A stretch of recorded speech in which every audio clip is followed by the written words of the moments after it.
Emma, are you there? You might have to unmute your microphone on the control panel.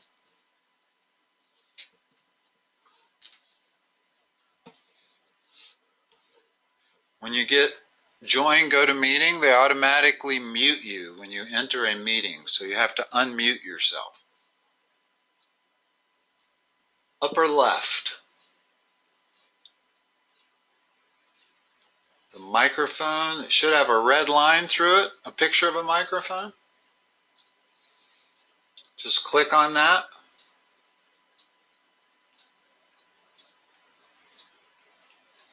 No, nothing? I will call you on the phone.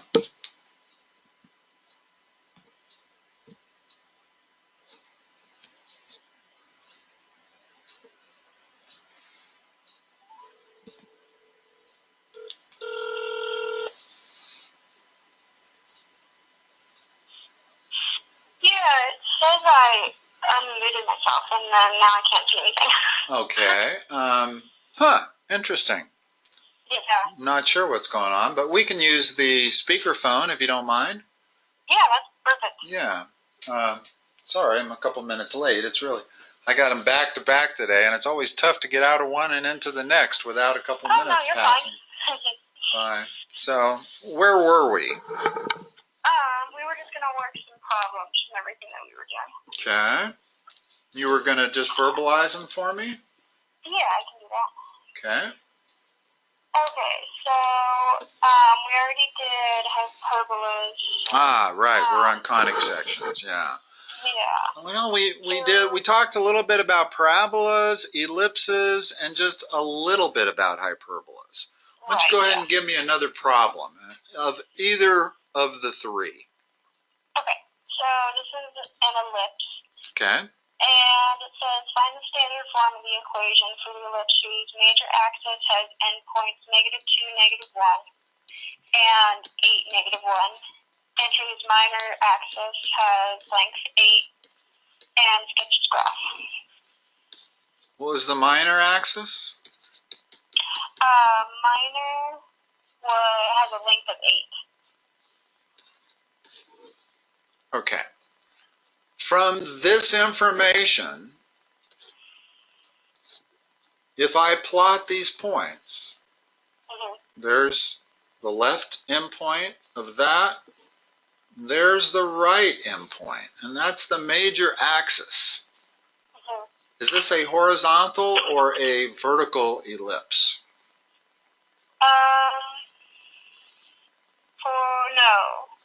Yeah, horizontal. Horizontal. Has to be horizontal. Yeah. And let me just label these points.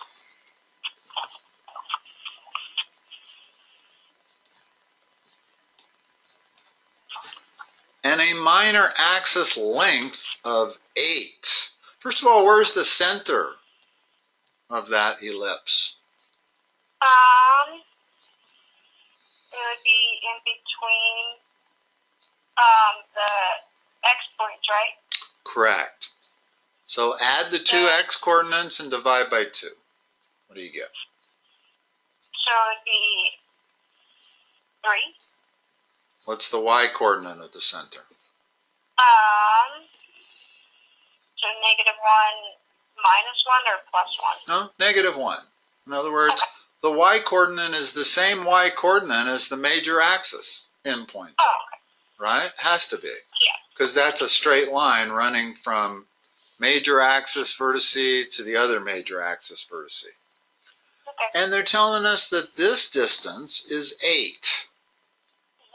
So that makes that 4 and that 4. So what is that point right there? 3, 4? 3, 3. It's 4 units above -1. Yeah. And what's this point right here? 3 and then -5. Correct. Now, what else do they ask for here? The equation. Okay, the equation of the line. So since this is a horizontal one, we have x minus h squared divided by a squared plus y minus k squared divided by b squared equals 1. Okay? Well, I know the center is at 3 comma minus 1, so I know h and k. I know a is 5, and I know b is 4. So what's my equation of the line? So you have to square them, so it would be Don't square them. Just leave it as a quantity squared. Oh, okay. Yeah, you don't want to square it out. Okay. So it's x minus what squared? 3. Correct. In other words, you want to leave it like that. What's a? 5. So a squared is 25. Always a plus for ellipses. What's the rest of it? Y plus 1. Uh-huh. And then squared, and then over 16. Correct. Equals 1. All right. There's your equation. And that's always the way you want to give it. You don't ever want to expand those. It's just not helpful. Okay. The reason it's not helpful is because when it's in this form, we know exactly where the center of this ellipse is. It's at 3 comma negative 1. Whereas if I were to multiply that out, I wouldn't know anymore. Right. All right. Okay. What else you got? They can give you these problems in a variety of ways, as you've seen already. They can give you the vertices, they can give you the foci, they can give you just all kinds of different information, and you just have to kind of put it together to get it back to the general equation. Right, okay. So, find the center, vertices, and foci of the ellipse. Okay. X plus 2 squared over 9 plus y minus 5 squared over 49 equals 1. Horizontal or vertical ellipse? Vertical. Its center is where?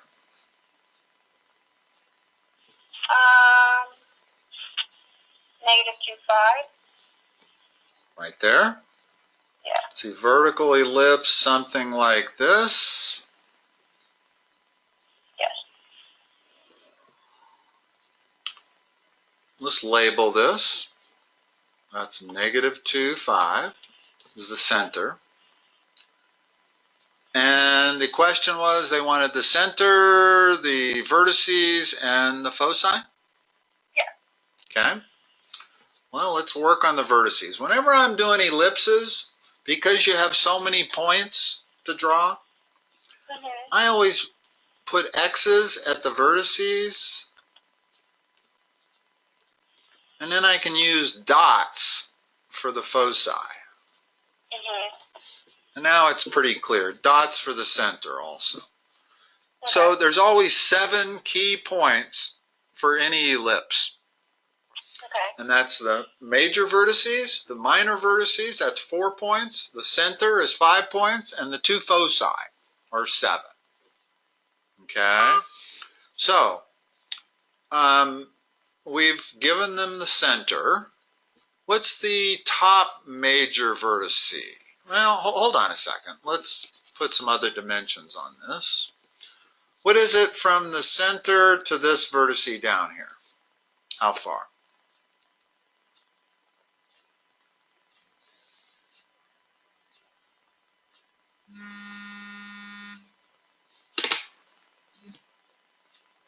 Emma?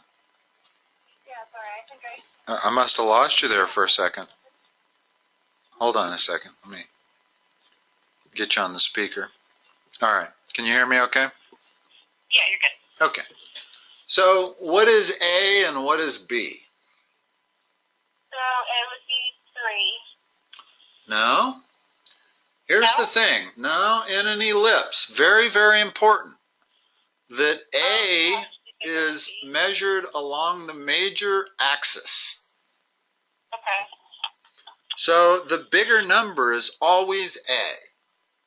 Okay. So A is 7. Right.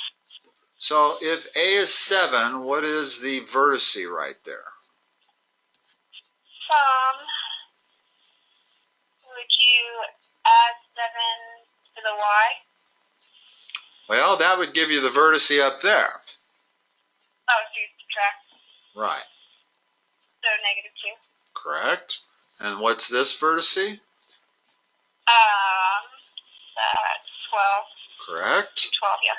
Now, what's this vertice right there? What's B? So that would be 3. Correct. So -2 plus 3, that's 1. The Y doesn't change. And that's, right. And what's this one over here? That would be -5. Correct. The only two things we haven't figured out yet are the two foci. What is the formula that it relates C to A and B?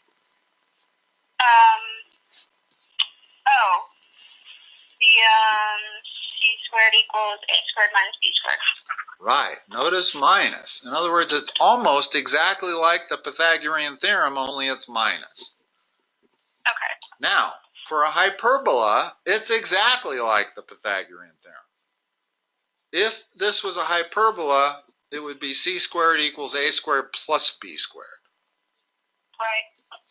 But since we know it's an ellipse, it's minus. And now we can figure out everything we need. That makes C the square root of A squared minus B squared. So C is the square root of 49 minus 9, or the square root of 40. Does that simplify? 4 and 10, so 2 square root 10. And that's your answer. And notice that when I solved this equation, I got plus or minus, actually. Okay. Okay?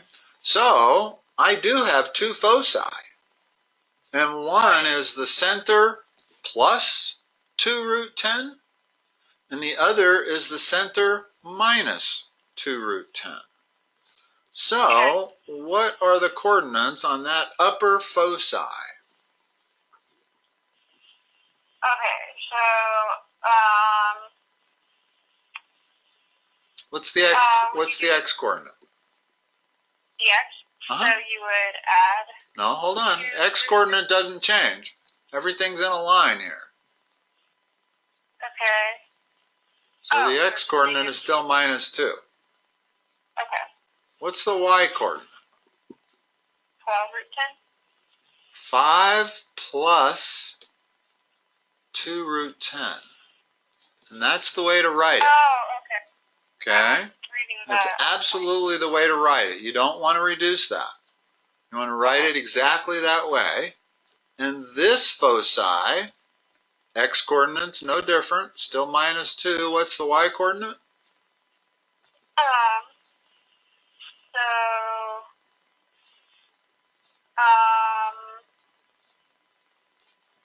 Coming from 5, so yeah. 5 minus 2 root 10. Okay. Okay? In other words, that plus or minus is valid. The answer for C is not 2 root 10. The answer for C is plus or minus 2 root 10. I didn't put it in there, and I should have. Okay? Because with an ellipse, you always have two C's. Right. And one comes from the plus square root, and the other comes from the minus square root. Okay. And you can always tell which variable it is that's changing. In other words, we know that a vertical line lines up your major vertices, your foci, and your center all along it. So everything has to have a coordinate of minus 2 for the x coordinate. this major vertice, that foci, that center, that foci, and that major vertice all have to have an x-coordinate of -2. Okay. Just like if I draw a line right there, it all has to have the same y-coordinate of 5. Okay. Because that's a horizontal line. All right. Got another one? Yeah. So this one's the hyperbola. Okay. So find the standard form of the equation for the hyperbola whose transverse axis has endpoints -2 and -1 and 8, -1, and whose conjugate axis has a length of 8.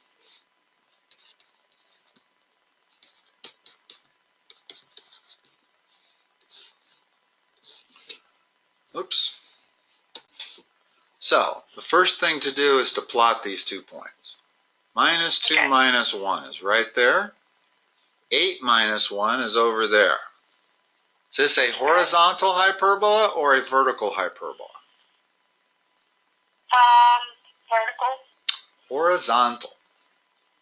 Yeah. This is called the transverse axis. It's like the major transverse axis. In other words, it's not called major because it isn't necessarily bigger, but these hyperbolas, the vertexes, lie at these 2 points. That makes it the transverse axis. The transverse axis is the axis that is connected by the 2 major vertices. Okay. In other words, if I connect those 2 vertices, I have a horizontal line. That horizontal line is the transverse axis. Okay. Okay? And so A is what? A is always measured along the transverse axis. It's always the distance from the center to the vertice. So what's that center? Would that be 5? Add the 2 numbers and divide by 2. So 3. 3 comma -1. In other words, that is a straight line that connects -2 comma -1 to 3 comma -1 to 8 comma -1. Okay? And that makes A what? Square root of 3. 5. A is the distance from the center to one of the vertices. Either one. Oh, okay. The distance from 3 to 8 is 5. Or the distance between -2 and 3 is 5. Oh, okay. What is B?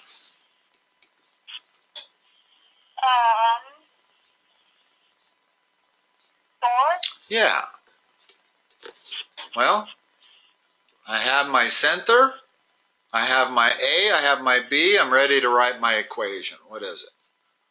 Now, the biggest thing you have to remember is that there's a minus there, that it's x something minus y something squared,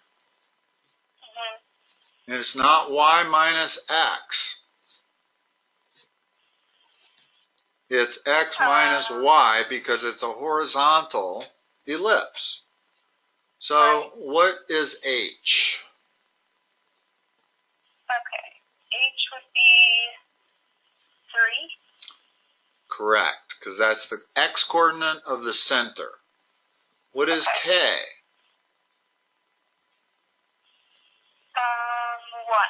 1. -1, which makes that a positive 1.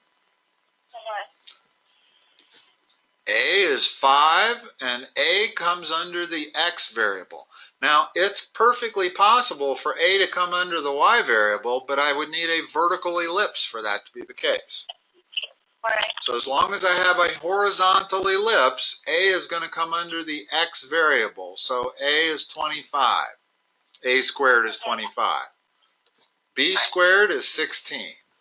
The whole thing's equal to 1. Like that. Okay?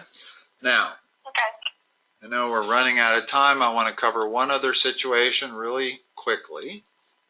Okay. What if I had this? Excuse me. Trying to cover it quickly. This is an ellipse, right? Right. Well, the only reason I say right is because there's a plus sign between it. Okay. If that was a minus sign, this would be a hyperbola. Where's the center?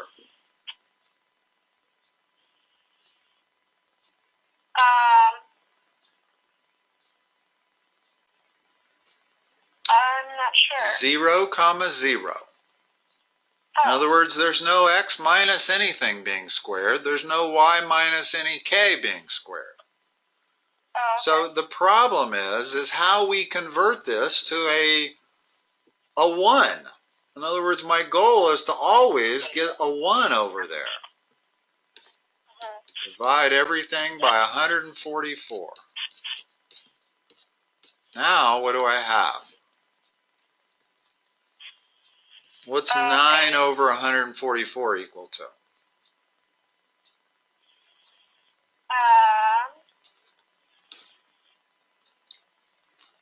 9 goes into 144 16 times. Oh, okay. 16 goes into 144 9 times. Okay. And now I've got it looking a lot more like the standard form of an ellipse. Right. Where A would be 4, B would be 3, and it would be a horizontal ellipse because A is bigger than B. And its origin would be at the center, or the center of the ellipse would be at the origin. Okay. So whenever they give you an equation that does not have 1 on the other side, you have to do whatever you have to do to make it 1. And that's almost always dividing by whatever this number is. Okay. And then simplifying. Okay.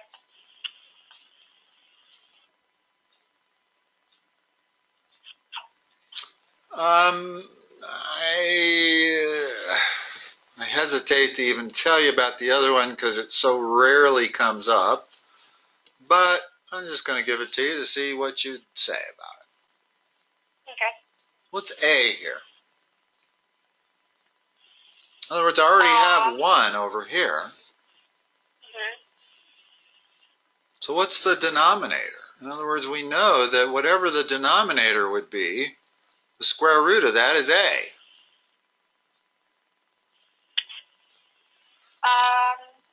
Let me tell you, because it's not easy to figure out.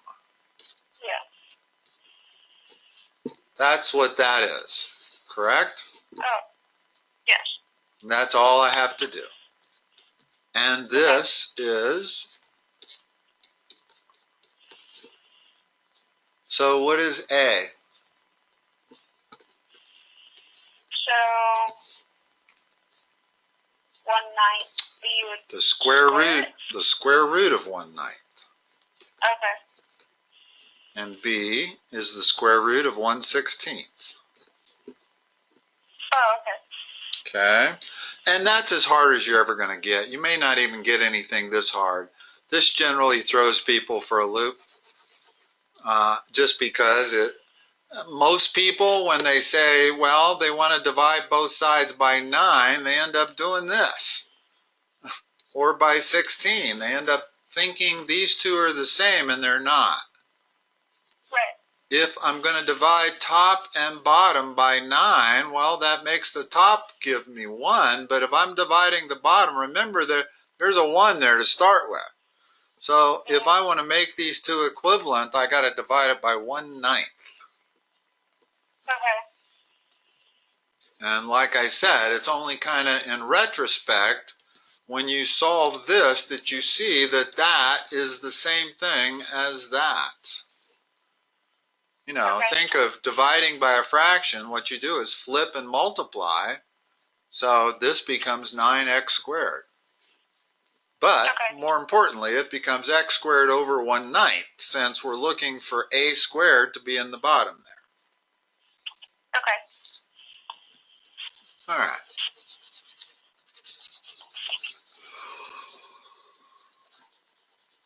Like I said, conic sections is probably more than just an hour's worth. I mean, we could definitely spend a whole nother hour with you giving me problems, and each problem would be slightly different. In some cases, they may give you the focus and the center. Some cases, they may give you the vertices. Some cases, they may give you the length of the major axis. And each one of them is slightly different in the way you solve it. Right. But that's a good start. Okay. Okay? Yep. All right, Quade. Or, excuse me, Emma. Yeah. I'll talk to you next time. Okay, thank you. All right, bye-bye.